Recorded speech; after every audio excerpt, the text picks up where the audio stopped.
The Ransom of Mercy Carter, Chapter 5. Leaving the Connecticut River, March 8th, 1704. Temperature, 40 degrees. In the morning the Indians split up. A group of 3 warriors, their 4 prisoners, 1 sled, and 8 dogs vanished upriver. A few minutes later 5 warriors and 2 heavily laden captives crossed the Connecticut to go west along the icy path of a brook. Mercy had thought that everyone from Deerfield would stay together, that somehow far to the north at the end of this journey they would be Deerfield again, with the same brothers and cousins and neighbors, just colder. How babyish! How stupid! Already they were out of food again. The wounded and the youngest children had 2 or 3 bites of goose that had been shot by a band of Indians at the river's edge. Everybody else had had nothing. It was, after all, the end of winter. No food existed except meat. Flour could not be carried, bread could not be baked, berries and corn did not grow.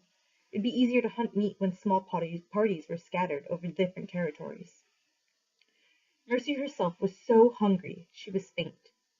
Horns would despise her for it. She tried to keep her feet from weaving and her tears from falling, but she could not. Horns took her hands and cupped them. Then he removed a small deerskin pouch from his belt and into her cupped hands poured dust.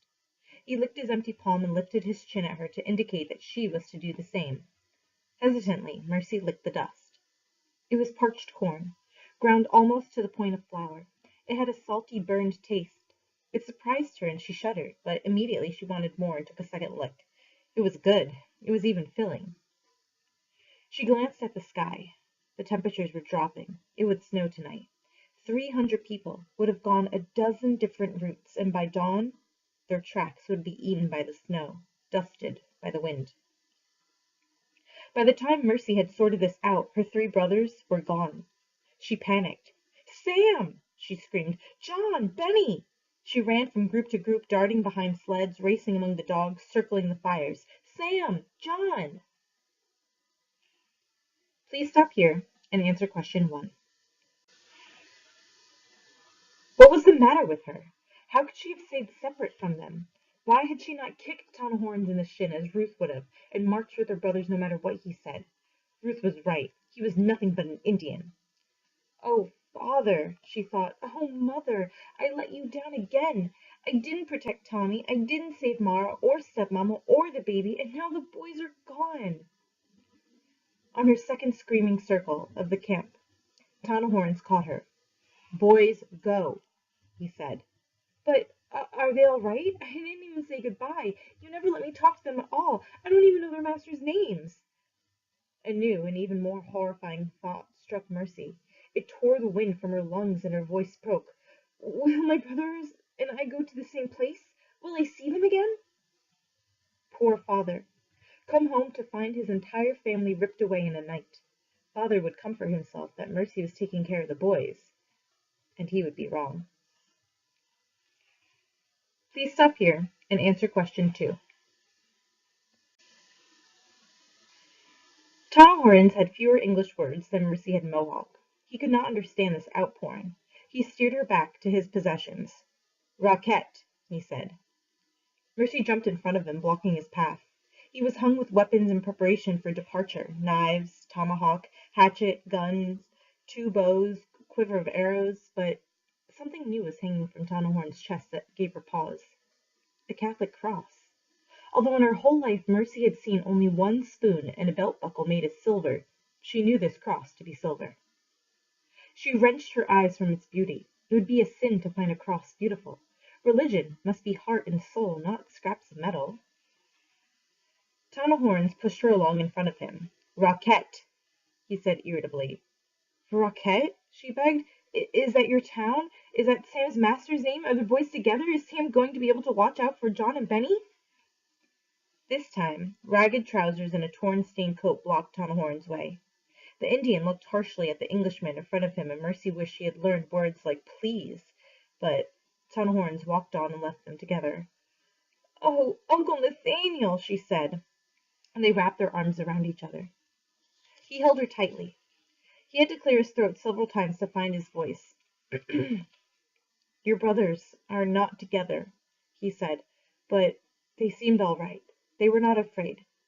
Benny's Indian has a sled, and he will ride as he did yesterday. John's with 5 other English, all adults. They will watch for him. And Sam is with the Kellogg girls. He'll be busy taking care of Joanna and Rebecca. Her 3 brothers, going in 3 directions in the hands of strangers. They took my Will and my Mary in the last band, said her uncle. I have some hope. The Indians treat my children tenderly. When nobody else had a morsel to eat, their masters fed them. Sam, John, Benny, Will, little Mary, gone. In woods and ravines among wolves and panthers, rattlesnakes and bears, the children she cared about most were alone. And Aunt Mary, said Mercy finally, where is she? There was a long pause before the answer, long enough that Mercy knew what the answer must be. She slipped on the ice yesterday, said Uncle Nathaniel finally. She didn't recover. Yesterday, I was happy, thought Mercy. I admired my new language. I enjoyed the sight of sleds on snow and the great trees rising in the sky. I rejoiced in the Lord's world, but the Lord's world always includes suffering. Mercy, said her uncle, his voice shaking. Remember your English. He traced her features with his fingers, as if he must capture her image to carry with him, since he would have no son or no daughter, no niece or nephew to carry. Remember your mother and father. Remember your God. Remembering must be your first rule. You must remember, Mercy. In his eyes she saw a terrible fear, and she thought, he does not think he will ever see me again. I do not think so either. Please stop here and answer question 3. One captive after another, they left, peeling away in relentless rhythm.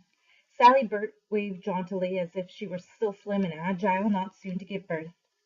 9 Indians, none of whom Mercy recognized, had no sled and would carry everything they had, including Daniel, their only prisoner. His pale hair shining, his strong chubby legs sticking out, Daniel perched in the embrace of some strange Indian as comfortably as he had in Mercy's arms. Bye, Mercy, he called, and put his thumb into his mouth and his head down on the shoulder of the savage. Oh, Daniel, not one of us goes with you. Whatever your life will be, you will have it with no mother, no father, no sister, brother, cousin, or friend. Lord, Lord, Lord. Mercy stood waving long after Daniel had vanished into the piles of mountains, one after another blue and shadowy. She felt Daniel had been swallowed by a sea dragon. Deerfield will never recover, she thought. Lost children will destroy it, as lost building long lost crops never could. Please stop here and answer question 4. Roquette, said Tom Horns again, patiently. He produced a peculiar set of shoes. Slender sticks of pliable wood had been bent into an oval, tips overlapping, and tied into the shape of a paddle. Woven through and around this wooden frame were sinews, making a sort of diamond-patterned sieve. Fastened to the center were bands of rawhide. After checking her moccasins and retying them, Tom Horns slid Mercy's feet into the loops. She was standing on the sieve. Tom Horns put his own on and walked, a warrior with webbed feet. If she had not been heartsick, she would have laughed.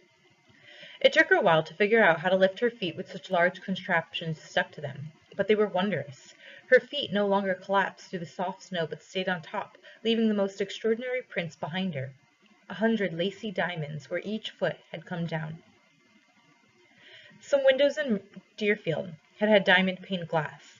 Mercy's mother used to say to father, "Someday we will have windows like that."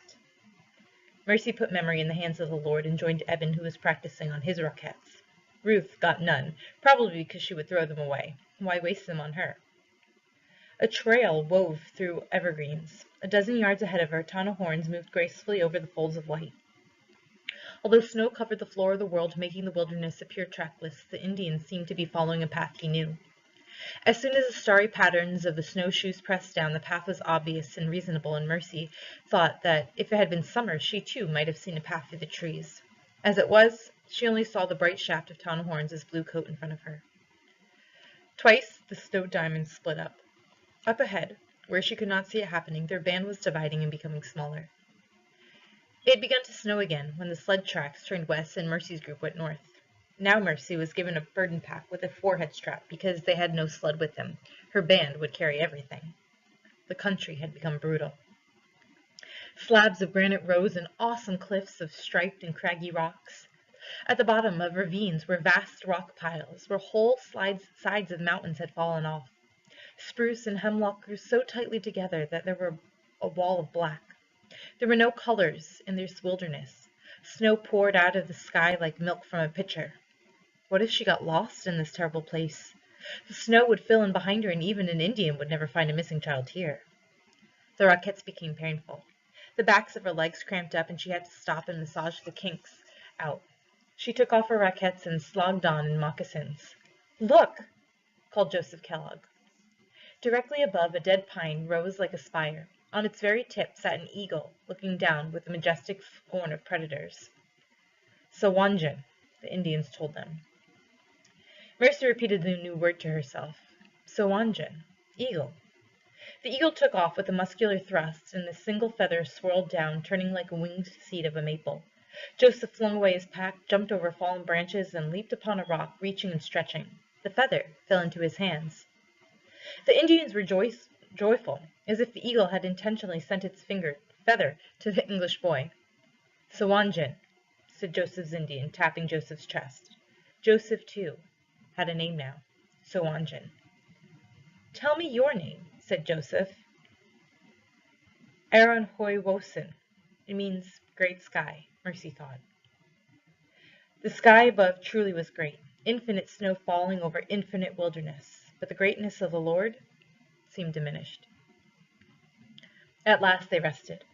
Tonahorn sat as Indians did, without a substitute for a chair. The English would look for a stump or stone so they could sit up high. Indians preferred the ground, even when it was wet.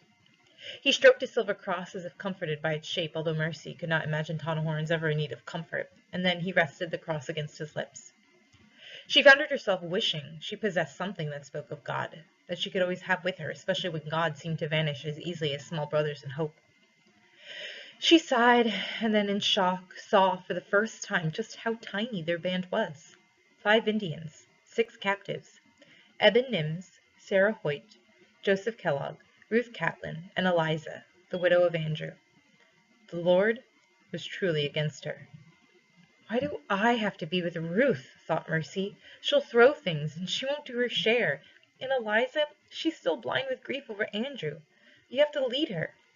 Joseph will go off hunting with his Indian and have a wonderful time. Eben and Sarah will fall in love and hold hands. I'll be stuck making sure Ruth doesn't attack anybody and Eliza doesn't fall off a cliff." Mercy looked around to see if they were going to have anything to eat, and of course they weren't, so she couldn't distract herself with food. Eben realized that he need not worry about being burned or tortured. He was going to starve to death. Eben had thought that up here, where nobody lived or ever had, the deer would be standing in rows in the woods awaiting a bullet. He had expected rabbits and grouse, moose and beaver, but there was no game. They built shelters from woven branches, piling spruce and hemlock on top to keep out the snow. Each day some of the Indians left to hunt, and each day they came back with nothing. It had never occurred to Eben that an Indian could go hunting and find nothing.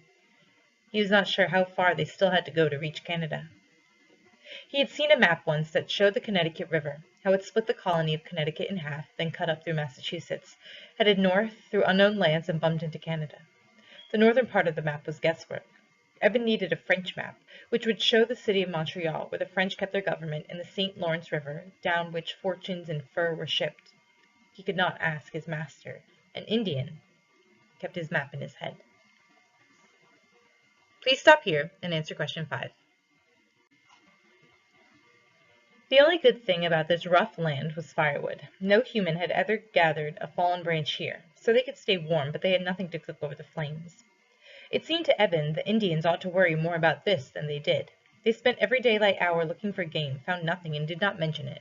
Instead, they sat by a fire, smoked, and told war stories.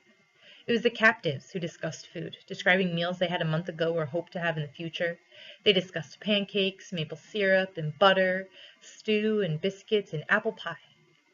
Ruth said to Mercy, "You and Eben and Joseph are so proud of your savage vocabulary. Tell them they're Indians. They're supposed to know how to find deer." "There aren't any deer," said Joseph. Ruth snorted. "We just have stupid Indians." Suddenly, the whole thing seemed hilarious to Mercy. A little circle of starving white children crouching in the snow, and a little circle of apparently not starving Indian men sitting in the snow, all of them surrounded by hundreds of miles of trees, while Ruth spat fire. "Ruth," said Mercy, "do you know what your name means?" "My name is Ruth." "Your name is Mahakemo," Mercy told her, "and it means fire eats her." Mercy began to laugh, and Joseph and Eben and Sarah laughed with her. Even Eliza looked interested, but Ruth, furious to find that the Indians were laughing at her instead of being respectful of her, began throwing things at Mercy. Mercy rolled out of range while Ruth pelted her with Joseph's hat and Tonahorn's mittens, and then with the snowballs. Finding them too soft, Ruth grabbed her Indian's powder horn. Mercy jumped up and ran away from Ruth and out into the snow, and in front of her were a pair of yellow eyes. The eyes were level with Mercy's waist. They were not human eyes. No deer for humans also meant no deer for wolves. Mercy meant to scream, but Tonahorns got there first in the form of a bullet. Wolf for dinner. It turned out that the English would eat anything if they were hungry enough. Please stop here and answer question 6. They marched until the captives could not take another step. Eben dragged Eliza half the way, and Sarah dragged her the rest. Mercy and Joseph took turns hauling Ruth. That night they slept like rocks, and in the morning Mercy understood why bears spent the whole winter sleeping. It sounded good to Mercy. Perhaps it sounded good to the Indians, too, because they did not leave camp. Instead, they built 2 fires, gathering an enormous woodpile. Joseph was stripped of his English clothes. Too torn and filthy to bother with, they were tossed into the woods.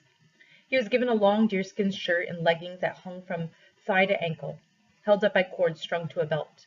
Then came coat, hat, and mittens, all Indian. How dark Joseph's hair was, how tan his skin. Joseph looked like a young brave. In a moment, the Indians did the same thing with Eben, whose coloring was very English, ruddy cheeks and straw-yellow hair. He did not look at all Indian, but in deerskin he looked tough and strong and much older. The girls were nervous. They did not want their clothes stripped off their bodies, no matter how torn and filthy, but Eben's Indian, Thorwanikin, hoisted a flintlock musket and looked questioningly at each girl. Mercy could not imagine what he was asking of her. Eliza did not notice him or their gun, and Ruth was the last person to whom a sensible Indian would hand a weapon. Sarah, however, nodded. "I'm a good shot." She took the musket from Thorwanikin. Food was such a problem that even Joseph and Eben would be armed and sent forth to hunt. The girls would stay by the fire with enough wood to last for days, and Sarah to fend off wolves. Eben and Joseph and their masters went south. Thorwanikin had both gun and bow, but Great Sky planned to rely on bow and arrow. Arrows could be shot in succession more quickly than a gun could be reloaded, and arrows were silent. For Joseph, Great Sky had a small bow and arrow, yet another carefully considered supply brought from Canada. Great Sky set the boy's hand in place to pull the bow and helped to knock the arrow in the taut sinew. Eben watched enviously. "Please," he begged. "I can do it. I know I can." He thought Thorwanikin almost smiled and saw now that the Indian carried 2 bows on his shoulder. The one he had brought for Eben was a man's bow. Joseph and Great Sky went one way, while Eben and Thorwanikin walked another. It was an hour before Thorwanikin stopped at a clearing. He had been hunting for an edge to the wilderness. All that appeared was a rabbit, looking as tired and hungry as Eben. In another world, one small rabbit would mean nothing, but today it was meat. With Thorwanikin standing behind him, guiding, Eben drew the bow taut and aimed. It amazed Eben that the Indian would risk losing a meal by letting Eben try. The rabbit struggled a little in a soft patch. Thorwanikin nodded, and Eben loosened the arrow. The rabbit was theirs. Eben was so excited he wanted to dance and yell, but Thorwanikin stopped him with a finger on his lips. In silence, they retrieved the rabbit, and Thorwanikin let him carry it. In the spring, thought Eben, I'll learn to canoe, maybe trap beaver. The French and Indian border wars were all about beaver. Well, not in real France and real England. They were fighting about their kings and queens, but in the New World, it was fur. Who trapped it, who sold it, who made the profit.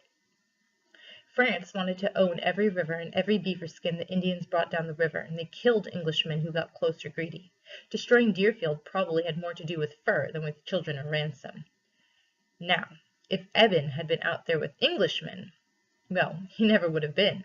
The English would get here tree by tree using axes to remove the wilderness so that they would never actually have to set foot in it. If I were Indian, thought Eben. His hair prickled. The bow in his hand shocked him. If I were Indian? Lord, he prayed, take these thoughts from me. On the far rim of the clearing they found deer tracks. Now the Indian shifted his gun. There would be no teaching here. This was survival. An hour later, Eben understood why Thorpe Wannikin had brought him along. It was on Eben's shoulders that the deer carcass was carried back to camp. Please stop here and answer question 7. Sarah never set the flintlock down. Ruth sat as close to the fire as she could, having armed herself with a club-like branch. Eliza, they had moved close to the fire and were watching lest she get too hot or too cold.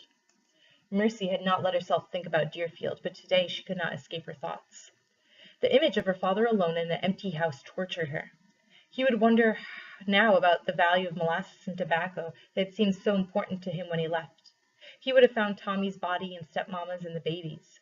The burials would be over and the minister from Hadley would come to send their souls to God. Father would be sorting through the remaining possessions, although Mercy could think of none. Mercy's grandmother had stitched a sampler when she was a girl in England, stiff pink roses climbing a bright green trellis. It had borders of interlocked keys and a little square of needle lace, an alphabet and a Bible verse, Philippians 4:8.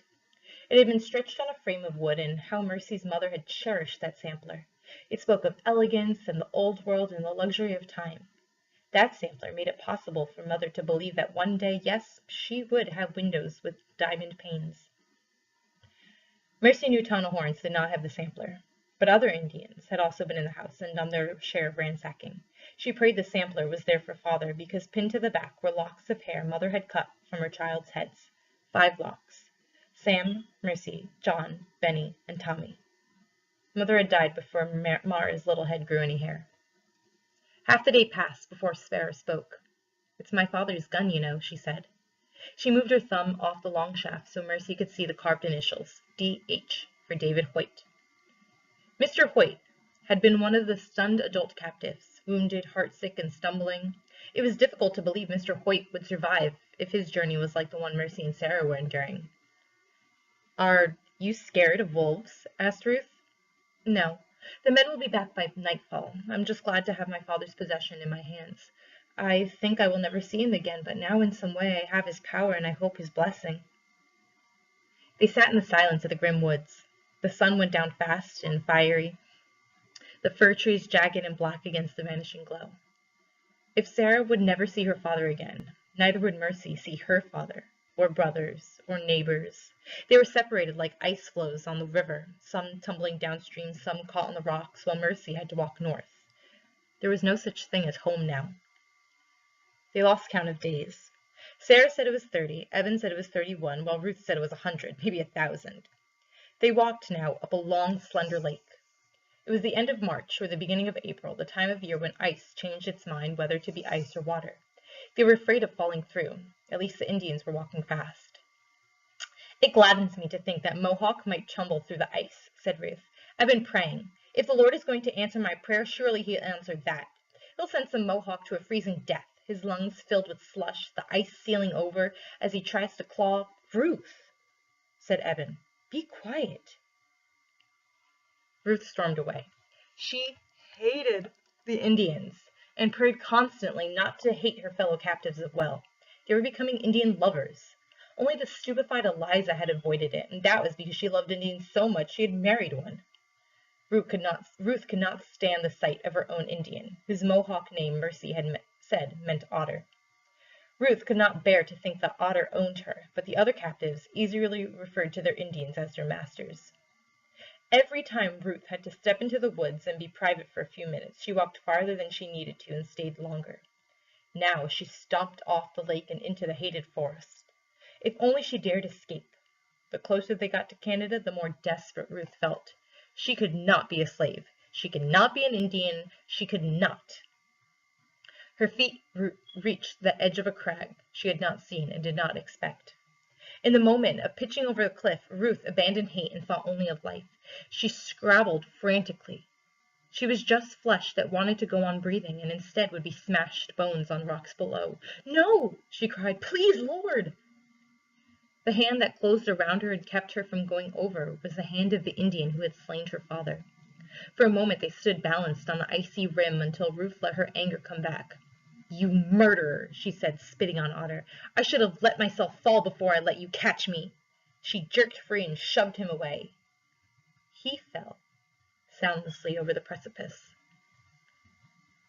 "Thou shalt not kill." Ruth lay down and inched forward until she could look over the edge of the cliff to see what had happened.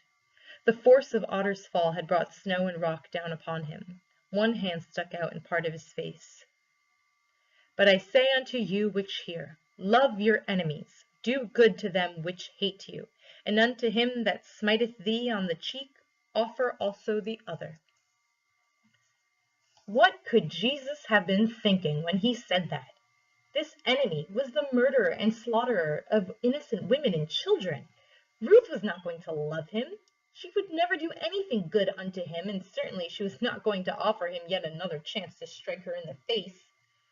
She rejoiced that this enemy had no choice about living or dying any more than her father and brother had the choice about living or dying. She thought of her mother giving water to the wounded French officer and for that gesture being left behind. She wondered how Mother felt now, alone in the world where her men had died to save her while she helped their enemies. The savage was alive, trying with that one hand to dig himself free. A rim of ice fell like knives upon him. Ruth cried out. The Indian made no sound. Ruth scuttled backward, out of his sight. She could go get help, or let him die. It wasn't fair. It wasn't supposed to be Ruth who had to love the enemy. That was just a verse you repeated in meeting. She was not going to take it seriously, loving her enemy. But it was the word of the Lord. The 23rd Psalm moved through her mind as warm and sure as a summer wind. He maketh me to lie down in green pastures. If she broke the commandment and failed to love her enemy, she would never lie down in green pastures, not on earth, not in her heart, and not in death. Please stop here and answer question 8. Ruth worked her way through tangles of thin saplings and around boulders. She slid down rock faces, sweating and sobbing over terrain that could not have been made by God, only by devils. She reached Otter at last. Her bad lungs sounded like sand rubbed on floors. She dug them out, not carefully. She might have to save him, but she would not spare him pain. He was bleeding where ice had sliced him, and by now her mittens were shredded and their blood mingled, flecked scarlet on white snow. When he was finally on his feet, she said, "It's not because I wanted to, you know." Otter took a short, careful step and paused in pain. Ruth thought, though pain did not show on his face. "It's so I won't be a killer like you," she said. He snapped a branch in his strong hands to use as a cane. Laboriously, they made their way up the cliff, crawling part of the way. "Actually, I hate you," said Ruth. Huge, hot tears fell from her eyes, and she knew that hate was not as simple as that, nor the commandments. They reached a river where the water was open, seething and churning over rocks. "We're going to cross that?" thought Mercy. "It's too wide and deep. We'll drown."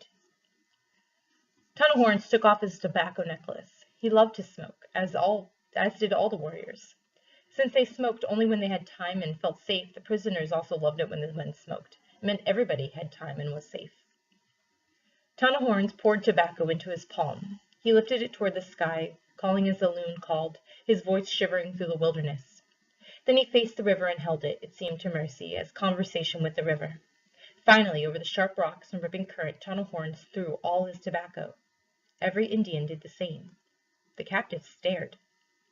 Eliza, who had not spoken once since her husband was struck down, said, "It's an offering. They give their best to the river and hope the river will give its best to them."